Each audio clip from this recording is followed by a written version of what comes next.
When Speaker's Corner became a fashionable spot for people like Karl Marx, William Morris, Lenin, George Orwell, Marcus Garvey, Lord Soper, and so on,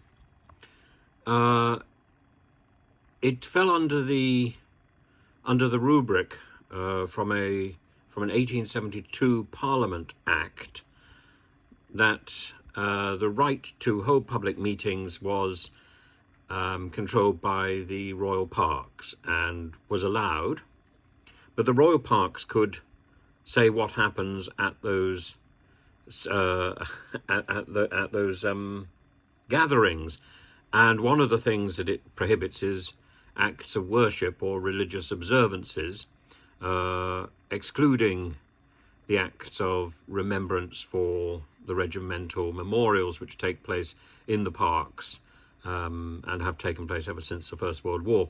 I think they started during the Boer War, and there may even have been some aspect going on before the 1872 Act commemorating the Crimean battles and the Crimean War. But but this is about a public act of worship. It's not right to then go on and say that the royal parks prohibit prayer. Prayer at the site of the Tyburn gallows is perfectly reasonable, and it's very difficult to see how prayer could be outlawed, particularly given the fact that Britain has signed up to the 1998 Human Rights Act. And so freedom to speak, freedom to pray, as long as it's not a public act of worship. And I do hate that term anyway. It turns up again and again in GCSE and A-level religious studies, public acts of worship. There are many religious services which are not acts of worship. This is a very strange, bland Anglicanism. For example, a funeral service is not an act of worship. It's an act of commemoration. And so on. We can keep going.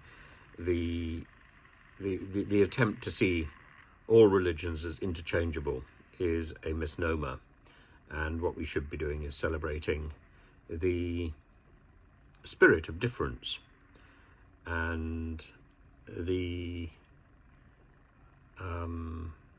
and we should be celebrating the huge numbers of people who have stood on that spot and called for change, called for people to come together.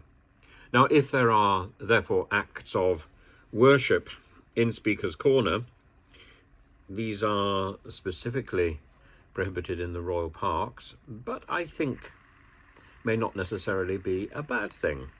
I think it's good to see people getting together and thinking of something other than their own personal needs and banding together, as for example the Chartists who held mass protests in the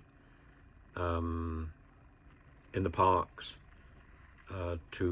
against the suppression of the rights of working people, the right to assembly and so on. I think the idea that the acts of, quote, acts of worship are misunderstood, and so should Muslims be allowed to pray? Well, wherever somebody is, and it's time for prayer, I see no reason why they can't pray, and I see no reason why other faith groups can't pray. As I say, I think the concept of act of worship is a misunderstanding and something that needs to be looked into.